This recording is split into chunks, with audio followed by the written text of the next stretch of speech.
I've never been the most attentive fellow out there. All my life I've been the very picture of an absent-minded professor, except for the level of academic attainment that usually comes with being a professor.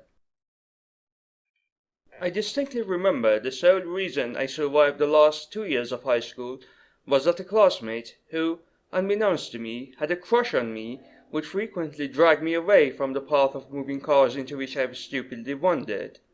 The poor fellow must have saved me from a painful death at least a dozen times, yet I did not have the common sense to look where I was going, let alone pick on the myriad hints he gave me. About 12 years ago I used to live in a small rural town whose only saving grace was the fact that there was a multitude of dogs roaming its streets. These were not stray dogs, but more like latchkey dogs. Their owners would let them out during the day. They somehow sorted out their own lunch, and went trudging back home when the frog croaked, like so many good boys and girls. Naturally, I made a point of making friends with every single one of them. It was the only silver lining in living in those backwaters, half whose people try to drown their oppressive boredom in fumes of alcohol, and the other half in the opium of religious fanaticism. Until one day I met a very strange dog. His shirt fur was dirty and unkempt. He had a weird, distant look in his eyes. He shook like a leaf, despite it being quite warm outside. He was thin as a late, and ugly as sin. Naturally, I approached the little crackhead on 4 legs and tried to pet it. Much to my surprise, my advances were blocked by a rather curt snapping of the jaws and a discourteous bark. Offended, I approached the furry meathead once more, and once more I was quickly rejected. "What on earth is the matter, young Archibald?"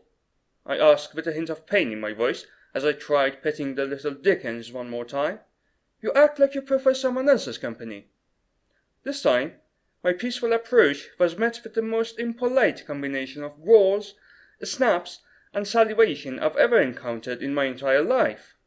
The dog then summarily turned and walked away in a rather wobbly fashion.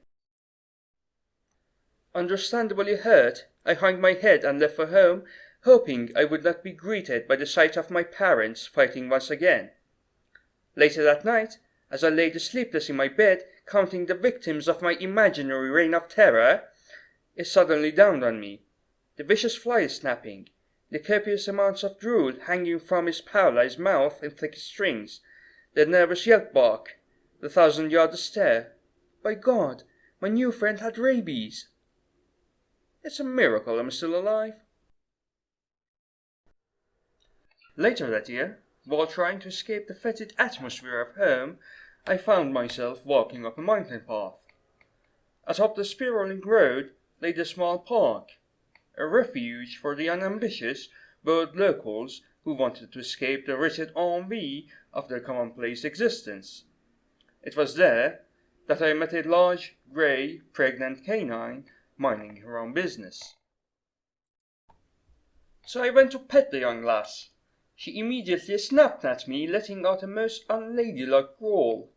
Unfazed, I attempted to pet her one more time. This time, she bore her fangs, revealing an impressive set of sharp teeth, the likes of which I've never seen before. She made a half-hearted attempt at biting me when I tried to pet her a third time. Suddenly, as if some realization of my intelligence dawned on her, she shook her head in a most sorry manner, gave me a look that was a mixture of pity and disgust, and simply walked away. Rather offended by this discourteous putting down of my affections, I continued to walk. Hardly had I taken 10 steps when I suddenly realized the sharp fangs, the triangular ears, the pointy snout, the grey fur. I was petting a pregnant she-wolf.